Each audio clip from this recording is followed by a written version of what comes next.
Olá, amigos. Vamos continuar então nossa aula de hoje com narração. Você lembra bem? A aula anterior foi sobre descrição, né? A gente estava muito preocupado com essa sua sensibilidade, essa sua capacidade de perceber as coisas, né? O candidato a uma redação, ele deve ser uma pessoa antenada 24 horas com o mundo, com as coisas que ele vive, com as coisas que ele vê, com as coisas que ele sente, né? As experiências de vida contam muito na hora de você escrever. Estou me referindo à redação, né? À produção textual. Então, o que é que a gente quer que você seja? A gente quer que você seja uma pessoa, acima de tudo, um grande observador, né? Quem escreve, quem vai assumir essa condição de escritor, condição sine qua non, tem que ser uma pessoa de grande poder de observação, tá certo? Então, se você tem esse lado, esse dom, essa habilidade, essa coisa de quem observa muito, você acumula muita informação, você amontoa essas, sabe, você guarda muita informação. E essas informações vão amanhã servir para você, né? Eu sempre lembro a necessidade que você, como candidato ao Enem, como candidato a qualquer prova de redação, seja ela de qualquer universidade, faculdade, concurso público, enfim, você que vai escrever, você tem que ser uma pessoa que tenha a cabeça com muita memória. Está entendendo? A memória significa que você é uma pessoa que leu muito. Você pega a literatura brasileira e você vê aí quantos escritores famosos escreveram com 14 anos de idade, com 15 anos. Álvares de Azevedo, né? Castro Alves. Estou citando só alguns poucos nomes de grandes nomes da nossa literatura que orgulham o Brasil até hoje e que começaram a escrever grandes obras, não ficaram rabiscando coisinhas, não, fizeram grandes, eternizaram-se com obras literárias com 14 anos de idade, está na sua idade, 15 anos de idade, 16 anos de idade, 17, na sua idade, quer dizer. Castro Alves escreveu, começou a rabiscar o navio negreiro, tinha 17 anos, tinha a sua idade, fera, do Enem, 16, 17, tinha 18 anos de idade. A média de idade dos nossos alunos, não é? Então, não se esqueça que essas pessoas conseguiram essa habilidade, porque tinham, claro, o dom da escrita, né? Nasceram com esse dom, que não é todo mundo que tem, então, mas você pode desenvolver isso, você pode, se você quiser, você quer? Então você pode. Primeira coisa, você pode desenvolver essa capacidade de escrever a partir de suas experiências de mundo. Quer dizer, suas leituras. Mas eu não posso sair, eu sou criado dentro de apartamento, dentro de um automóvel, dentro de um colégio, meu mundo é dentro de um automóvel, dentro da minha casa, dentro de um colégio, eu não tenho... E vai ler, leia.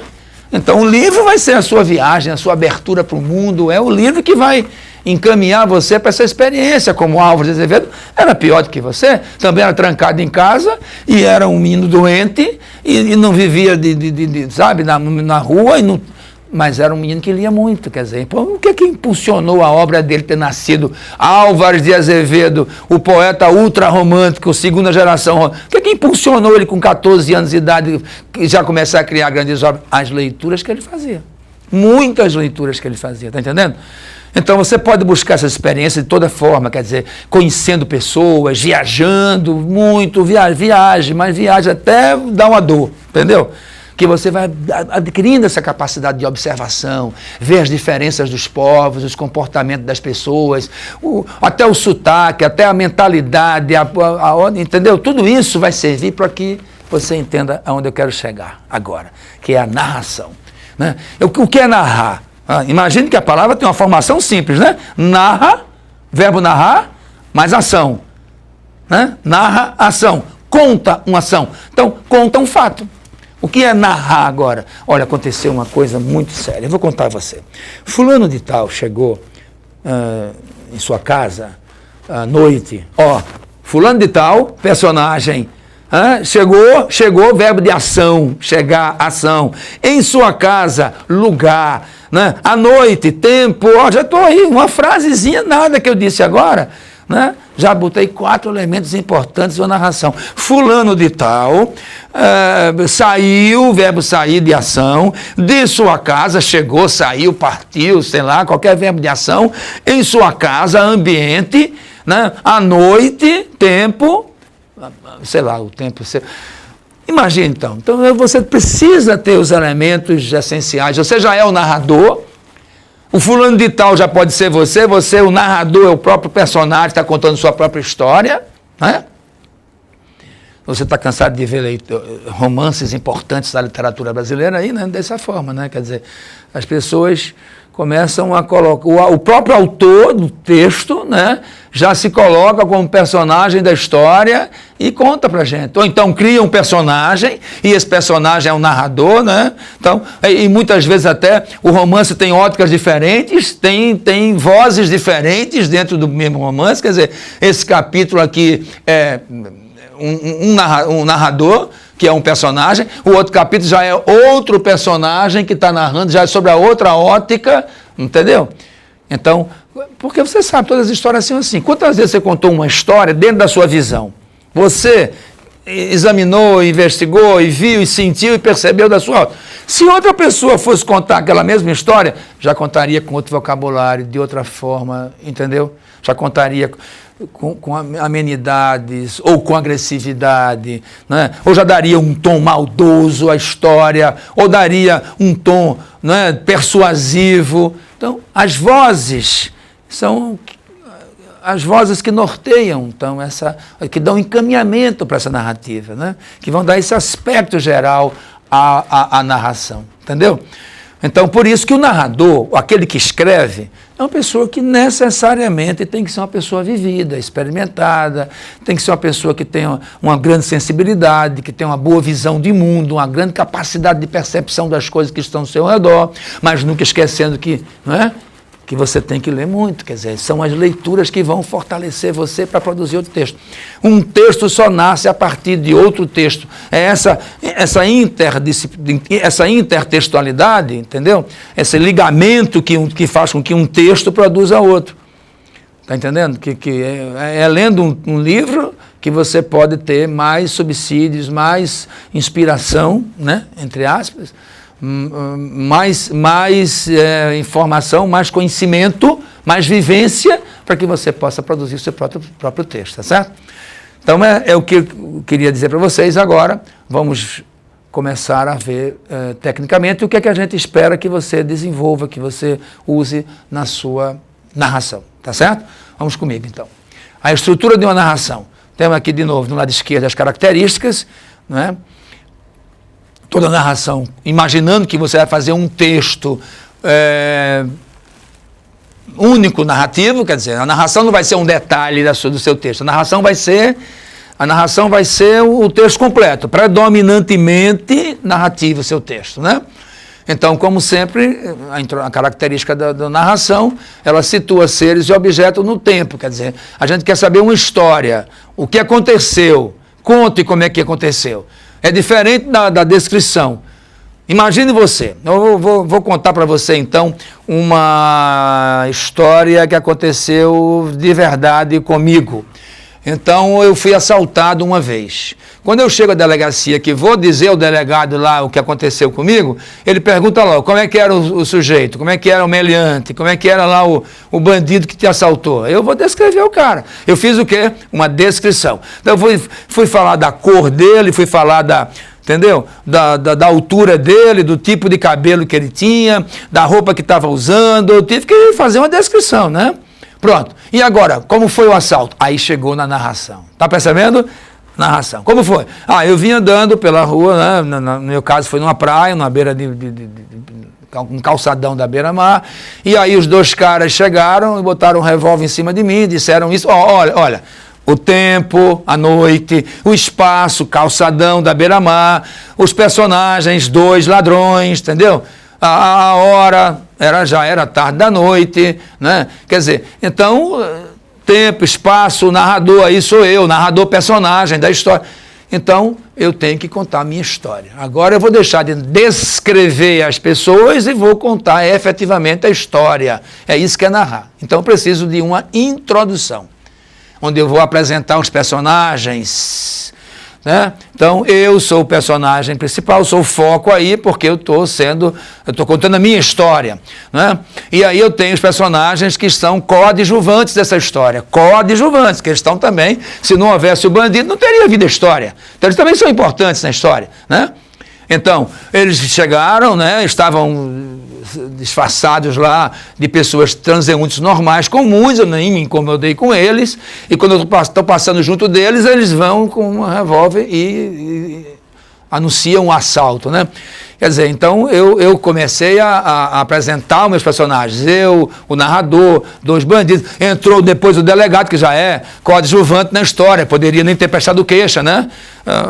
Me levaram poucas coisas que não me fariam muita falta, tal, mas, enfim, relógio, essas coisas, né? Uma aliança, uma coisa que amanhã você recupera. Quer dizer, eu poderia não ter feito, então não poderia nem ter entrado esse personagem. Eu estou falando de semana de secundário por causa disso. Você vai dizer assim, uma delegada é importante porque você prestou queixa e poderia prender o ladrão. Não, nem prenderam, nem localizaram nada, enfim. Então eu perdi os meus objetos, poderia ter até imaginado que isso iria acontecer e nem estava lá, quer dizer. Então ele não era o elemento importante para a minha narrativa, entendeu? A história estava em cima de mim, que era a vítima, e 2 bandidos que me assaltaram. Pronto. Eu não poderia colocar mais gente nessa história, quer dizer, eu coloquei aí o delegado, depois um assessor do delegado que chegou logo depois e disse, já sei quem são esses caras, pelo que ele tá, olha a descrição como é importante, tá vendo aí? E aí já chegou lá um coadjuvante também, um secundário, um personagem secundário, não coadjuvante, mas um secundário que já disse, seu delegado, eu já sei quem são esses caras. Já é a 3ª queixa que chega aqui hoje desses caras, na mesma descrição, do mesmo jeito. Traz aí o retrato falado dele. Foi lá dentro, pegou um retrato falado, olha aqui, esse cara aí, esse aqui mesmo, do jeito que eu tinha descrito. Eu sei quem é, esse cara lá já é o 3º, estava numa moto, foi isso, pronto. Quer dizer, mas eu poderia ter evitado esses personagens, quer dizer, a história podia ter acabado com a finalização do meu assalto, quer dizer, acabou o assalto, acabou, pronto, saí correndo, fui embora e acabou. Enfim, o desenvolvimento narrativo depende do espaço que você tem, do tempo que você tem para contar a história, a quantidade de linhas que você tem, entendeu? Tudo isso aí você é que decide a quantidade de personagens, tá certo?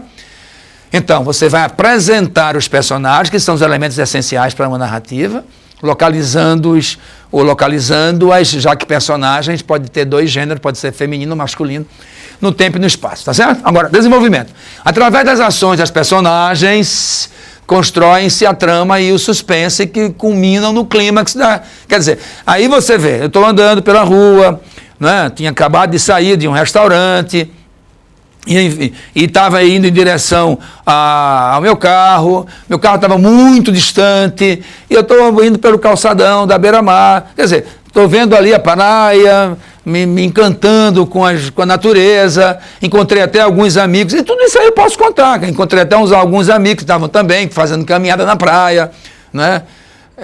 E aí eu posso fazer com que isso aí seja parte da minha história, né? Quer dizer, por quê? Porque eu vou precisar dizer amanhã, mas rapaz, as pessoas viram que eu estava sendo assaltada, pois ninguém fez nada, o pessoal ficou de lado assistindo o espetáculo, né? Só faltou aplaudir quando terminou o assalto. Quer dizer, por que eu citei esses amigos que eu encontrei? Porque eu precisei depois fazer um comentário. Isso não é possível, quer dizer, eu precisei correr depois porque eu fui ameaçado de que iriam atirar em mim. E nenhuma dessas pessoas, quer dizer, que pessoas? Essas que eu já citei anteriormente, que são secundárias também, tá entendendo?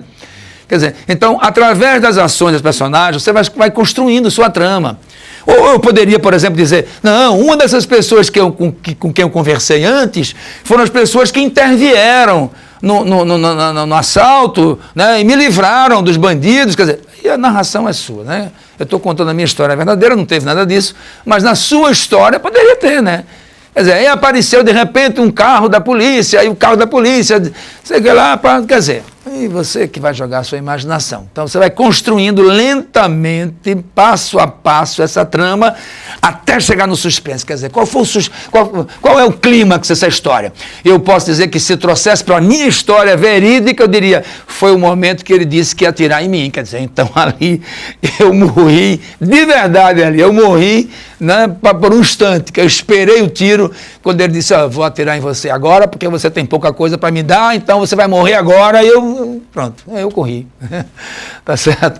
Então, é o clímax, quer dizer. E qual é a conclusão disso? Eu corri muito e pronto, quer dizer, cheguei à minha casa e contei à família, a família ficou muito nervosa, eu estava muito tenso, enfim.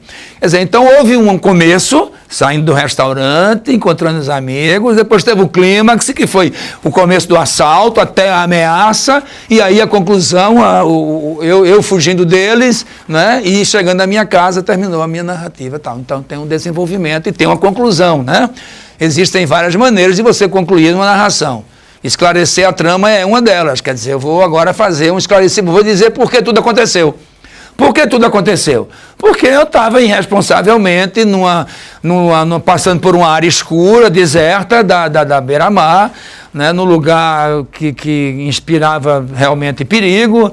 Eu deveria ter tido essa noção antes de eu colocar o meu carro antes no lugar mais visível, com um tomador de conta lá, enfim. Então, eu posso fazer uma análise do que aconteceu. Ou não, ou simplesmente dizer, acabou, pronto, terminou assim, fui para casa, passou o problema e dormi, outro dia a vida continuou, pronto. Então, é pessoal?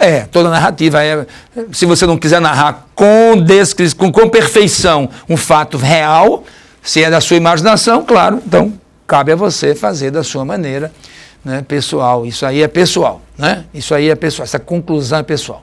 Alguns escritores, por exemplo, se detiveram muito no clímax, né, no ponto máximo, no suspense. E a conclusão, você vê aí, quantas obras, como Dom Casmurro, que você não consegue dizer, e aí, rolou o quê? O que é que aconteceu? Como é que foi? Né? Não terminou, fica a cargo do leitor interpretar e imaginar como se o romance continuasse, a história, a narração continuasse na cabeça do leitor, né? Como se o autor desse a você, leitor, condições de ficar ruminando, continuando, imaginando.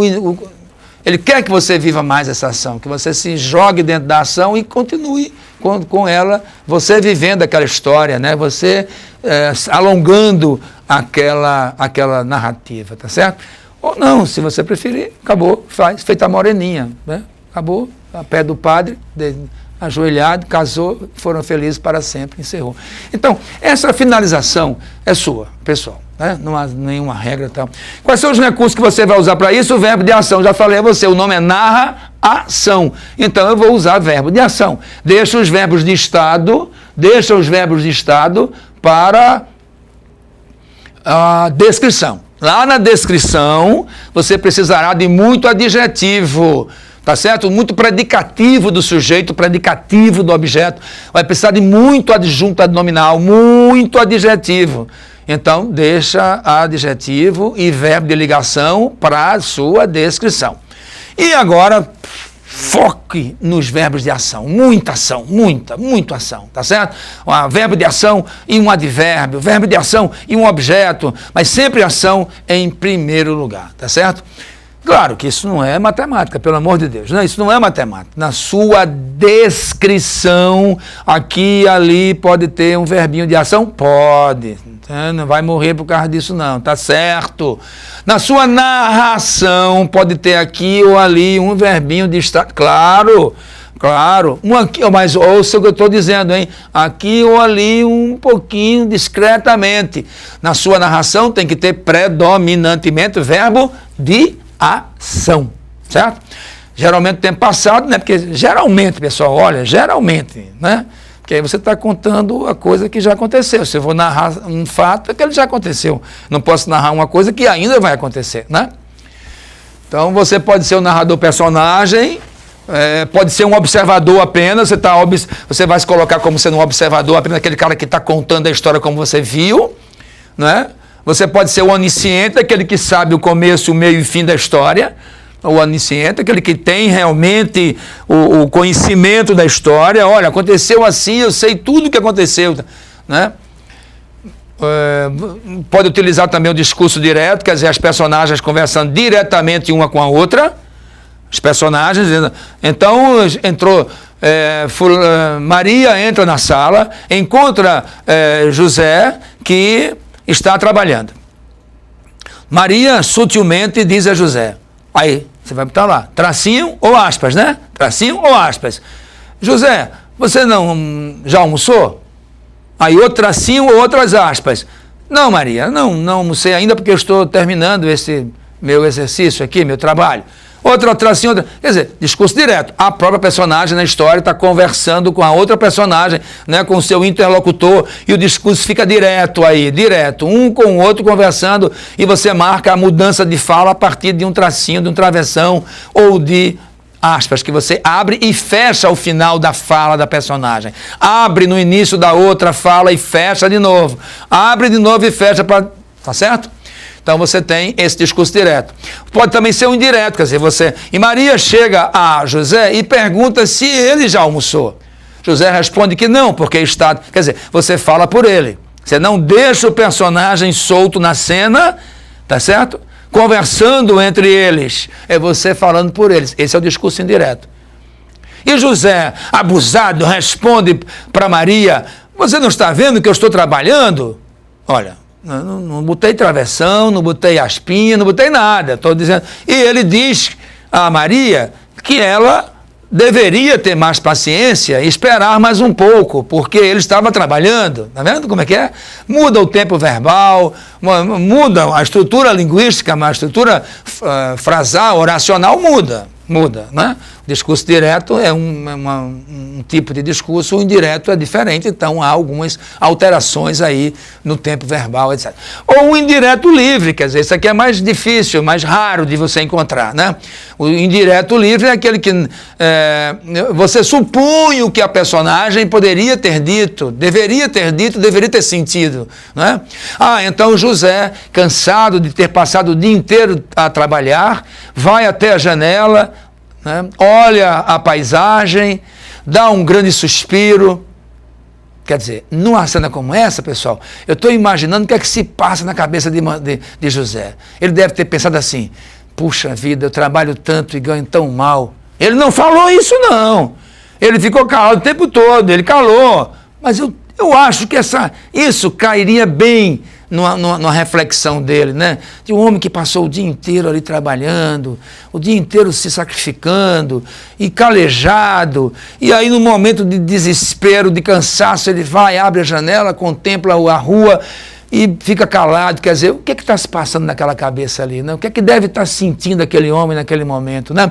Considerando que você, leitor, já sabe a característica dele, já sabe a condição social dele, já sabe a relação dele com Maria, já leu tudo, quer dizer, a partir daí você próprio poderia concluir, quer dizer, o que é que esse homem deve estar sentindo ali? O que é que, se ele fosse falar, ele diria naquele momento?